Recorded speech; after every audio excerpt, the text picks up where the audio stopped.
Hello everyone, welcome back to my YouTube channel. आज की class में हम करेंगे गौरव दर्शन बैच की फर्स्ट क्लास जो कल करवाई गई थी, वर्ल्ड मैप पार्ट 1।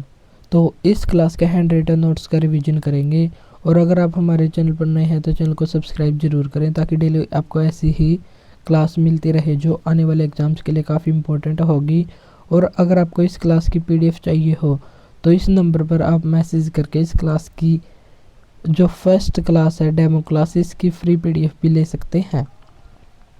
और इसमें क्या क्या पढ़ेंगे तो विश्व का भूगोल यानी कि वर्ल्ड मैप हम इसमें पढ़ेंगे। और सबसे पहले पढ़ेंगे अक्षांश और देशांतर, longitude and latitude and longitude. और महाद्वीप, कॉन्टिनेंट, और महाद्वीप होते हैं north America, south America, Africa, Europe, Australia जिसे ओशनिया भी कहते हैं, और एशिया और अंटार्कटिका। तो 7 महाद्वीपों को मैप के माध्यम से पढ़ेंगे। और फिर महासागर या ओशन, महासागरीय जलधाराएं, जो ओशन वाटर करंट होती हैं, भूकंप और ज्वालामुखी, और ब्रह्मांड या यूनिवर्स। तो ये सभी हम इसी बैच में पढ़ेंगे। और इस बैच में टोटल होंगी 25 क्लासेस। और हैंड रिटन नोट्स के लिए हमारे इस नंबर पर कांटेक्ट करें और केवल व्हाट्सएप मैसेज करें, कॉल नहीं। तो चलिए आज की क्लास को हम शुरू करते हैं। तो आज का टॉपिक है अक्षांश और देशांतर यानी कि लेटीट्यूड एंड लॉन्गिट्यूड। और इनकी परिभाषा क्या होती है, तो जो किसी भी वस्तु की स्थिति को ज्ञात करने के लिए पृथ्वी के मानचित्र पर खींची गई काल्पनिक रेखाओं को अक्षांश और देशांतर रेखाएं कहते हैं। यानी कि जैसे भारत है और भारत की लोकेशन ज्ञात करने के लिए जो भी अक्षांश और देशांतर रेखाएं होती हैं जो काल्पनिक रूप से खींची गई हैं, तो किसी भी वस्तु या स्थान की स्थिति को ज्ञात करने के लिए जो मानचित्र पर काल्पनिक रेखाएं खींची गई हैं उन्हीं को अक्षांश और देशांतर रेखाएं कहते हैं। और एक वर्ड आता है इसमें जियोड। जियोड क्या होता है? पृथ्वी की आकृति गोलाकार नहीं है बल्कि चपटा अंडाकार आकृति है जिसे जियोड कहते हैं। जो ये ऐसे पृथ्वी की आकृति है तो इसी को कहते हैं जियोड। और ग्रिड, जब जियोड के अंदर अक्षांश और देशांतर रेखाओं को खींच दिया जाता है, जो काल्पनिक रेखाएं होती हैं उनको खींच दिया जाता है, तो इसको कहते हैं ग्रिड। तो पृथ्वी के मानचित्र पर अक्षांश एवं देशांतर रेखाओं के खींचने से जो तंत्र बन जाता है जो इस प्रकार का होता है तो इसको ग्रिड कहते हैं।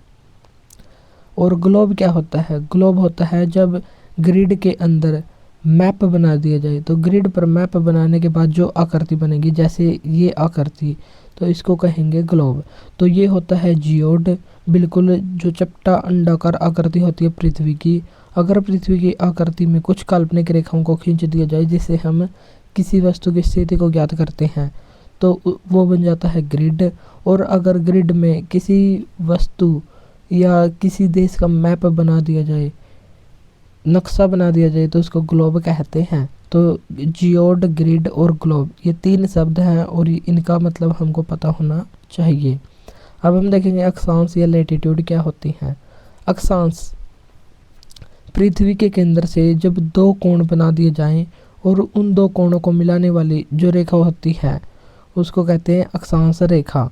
ये तो है मैप के माध्यम से और ये है थ्योरी। तो पृथ्वी के केंद्र से समान कोण पर स्थित बिंदुओं को मिलाने वाली अक्षैतिज रेखाओं, अक्षैतिज का मतलब होता है पड़ी हुई रेखाओं को अक्षांश रेखा कहते हैं। और नोट हमको क्या ध्यान रखना कि अक्षांश रेखाएं सदैव एक पूर्ण वृत्त का निर्माण करती हैं। और लेटी हुई से हम इसको याद कर सकते हैं लेटीट्यूड, यानी कि ये एक पूर्ण वृत्त का निर्माण करती हैं। जब ये एक दूसरे से मिलेंगी तो ये एक ऐसे ही वृत्त का निर्माण करेंगी।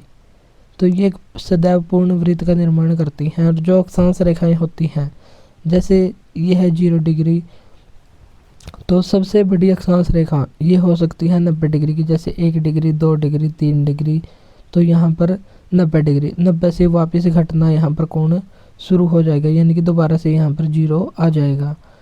तो अधिकतम कोण 90 डिग्री का हो सकता है। और 0 डिग्री से ऊपर वाले हिस्से को कहते हैं उत्तरी गोलार्ध और नीचे वाले को कहते हैं दक्षिणी गोलार्ध।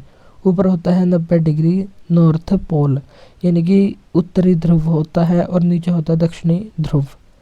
और जो बीच वाली रेखा होती है जिसे 0 डिग्री या इक्वेटर या भूमध्य रेखा कहते हैं, तो उसको कहते हैं 0 डिग्री लाइन।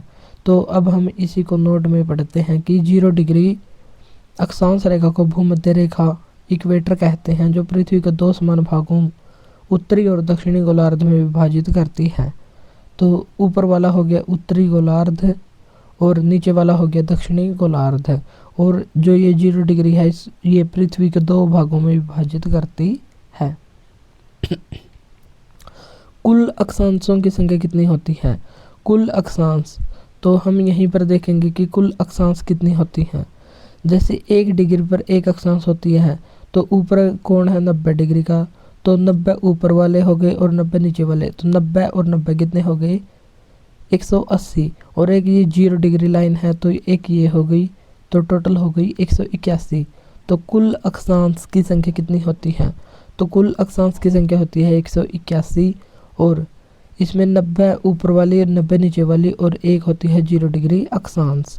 और पृथ्वी पर कुल अक्षांश की संख्या कितनी होती है? तो ये होती है 181 और एक होती है इक्वेटर। और पृथ्वी पर कुल अक्षांश रेखाओं की संख्या, रेखा क्या होती है? 2 बिंदुओं को मिलाने वाली को कहते हैं रेखा। लेकिन जो 90 डिग्री होता है, 90 डिग्री साउथ और 90 डिग्री नॉर्थ, ये रेखा नहीं बल्कि एक बिंदु ही होते हैं, इसलिए इनको रेखा नहीं कह सकते। और 181 टोटल अक्षांश होती हैं और इनमें से 2 ये बिंदु होते हैं, तो हम इनको निकाल देंगे। तो टोटल अक्षांश रेखाओं की संख्या होती है 179, 179 होती है। और टोटल अक्षांशों की संख्या होती है 181, और इनमें से 2 निकालेंगे 90 डिग्री नॉर्थ और 90 डिग्री साउथ को। क्यों? क्योंकि ये दोनों बिंदु होते हैं, रेखा नहीं, इसलिए। और यहाँ पर बुझा अक्षांश रेखाएं, तो अक्षांश रेखाओं की संख्या होती है 179 और टोटल अक्षांशों की संख्या होती है 181। अक्षांश रेखाओं की कुछ महत्वपूर्ण विशेषताएं क्या क्या होती हैं? सबसे पहले हम देखेंगे मैप में, ये होती है 0 डिग्री लाइन, इससे ऊपर होती है 1 डिग्री और फिर आती है 2 डिग्री, तो ऐसे ही 90 डिग्री तक यहाँ पर चलती हैं। और 1 डिग्री जो नॉर्थ लैटिट्यूड होती है, और इन दोनों के बीच जो दूरी होती है, ये जो अक्षांश रेखाएं होती हैं ये समानांतर होती हैं, यानी कि इनके बीच की दूरी हमेशा समान रहती है, और ये दूरी होती है 111 किलोमीटर। और जो इन दोनों के बीच का क्षेत्र होता है, जैसे 2 अक्षांशों के बीच का क्षेत्र, उसको जोन या कटिबंध कहते हैं। तो यही पॉइंट हम यहाँ पर पढ़ेंगे। अक्षांश रेखाएं समानांतर होती है, यानी कि एक दूसरे से समान दूरी पर होती हैं, और 2 अक्षांश रेखाओं के मध्य दूरी 111 किलोमीटर होती है, और 2 अक्षांश रेखाओं के मध्य क्षेत्र को कटिबंध कहते हैं, कटिबंध या जोन कहते हैं। नेक्स्ट है क्वेश्चन एक अक्षांश, 1 डिग्री अक्षांश लगभग कितने किलोमीटर के बराबर होता है? तो 1 डिग्री बराबर होता है 111 किलोमीटर के। और अब हम देखेंगे कुछ महत्वपूर्ण अक्षांश रेखाएं, जैसे ये है 0 डिग्री जिसे भूमध्य रेखा या इक्वेटर कहते हैं, और इसके ऊपर 23.5 डिग्री नॉर्थ में होती है कर्क रेखा या ट्रॉपिक ऑफ कैंसर, और 66 डिग्री नॉर्थ इसको कहते हैं आर्कटिक रेखा, और ये होता है 90 डिग्री नॉर्थ या उत्तरी ध्रुव। और नीचे आने पर तो ऊपर है नॉर्थ और नीचे है साउथ, तो 23.5 डिग्री साउथ में है मकर रेखा ट्रॉपिक ऑफ कैप्रिकॉर्न, और नीचे आने पर 66 डिग्री साउथ ये है अंटार्कटिक रेखा, और 90 डिग्री साउथ ये है दक्षिण ध्रुव। और इनमें से भी महत्वपूर्ण है कर्क रेखा, भूमध्य रेखा और मकर रेखा, और इन पर आने वाले देशों की संख्या हमको रखनी है ध्यान। सबसे पहले देखेंगे भूमध्य रेखा या इक्वेटर 0 डिग्री या विषुवत रेखा। इक्वेटर इसको क्यों कहते हैं? क्योंकि ये इक्वाडोर से स्टार्ट होती है, इसलिए इसको कहते हैं इक्वेटर। और भूमध्य रेखा 3 महाद्वीप और 3 महासागर से होकर गुजरती है, और ये 3 महाद्वीप कौन कौन से हैं? दक्षिण अमेरिका, अफ्रीका और एशिया। और 3 महासागर हैं, प्रशांत महासागर, अटलांटिक महासागर और हिंद महासागर। तो हम देखेंगे कि कौन कौन से महाद्वीप, तो ये है साउथ अमेरिका महाद्वीप, और इसको हम याद करेंगे ई कौन बा। ई से हो गया इक्वाडोर, कौन से हो गया कोलंबिया, और बा से हो गया ब्राज़ील। और अफ्रीका में सो गया काका, गार्ड के सोना, और एशिया में 4 देश हैं माइक। एशिया में 3 देश हैं माइक से हम इसको याद करेंगे। चलिए तो हम ट्रिक से देखते हैं। ई कौन बा, तो ये है इक्वाडोर, कोलंबिया और ब्राज़ील। ये साउथ अमेरिका के देश हैं जो भूमध्य रेखा इनसे गुजरती है।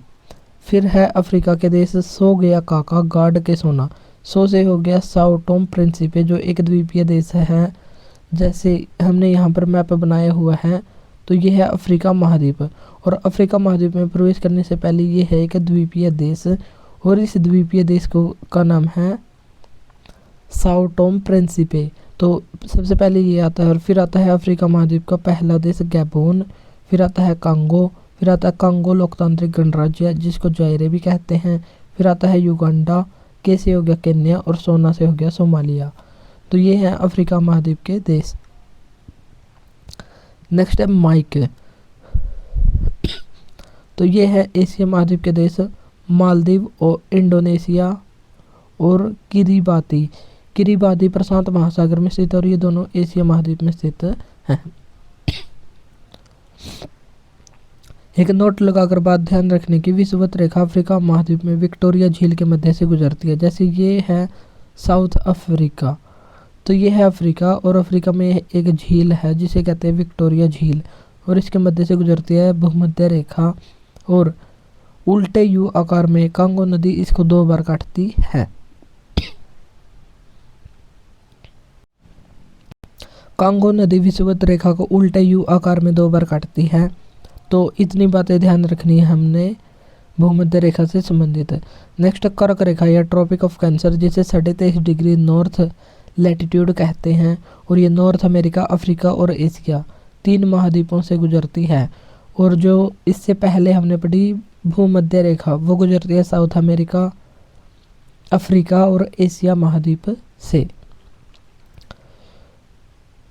उत्तर अमेरिका महाद्वीप और एशिया और अफ्रीका इनसे गुजरती है।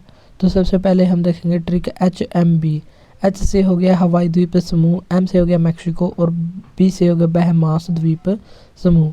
तो हवाई द्वीप समूह नॉर्थ अमेरिका महाद्वीप से पहले ही जब हम मैप में देखेंगे तो कुछ द्वीप समूह बने हुए हैं ऐसे, और उसके बाद आता है नॉर्थ अमेरिका महाद्वीप।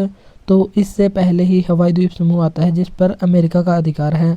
तो हवाई द्वीप समूह, फिर आता है मैक्सिको, और फिर आता है बहमास द्वीप समूह। फिर आता है अफ्रीका महाद्वीप। अफ्रीका महाद्वीप में सहारा में मारिया ने माली के जरिए नाई से ली मिठाई।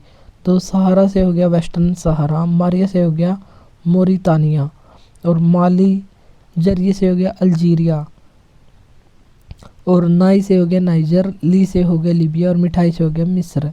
तो ये हैं अफ्रीका महाद्वीप के देश। और एशिया के देश हैं सुओ से हम इसको याद कर सकते हैं, जैसे सऊदी अरब, UAE, ओमान।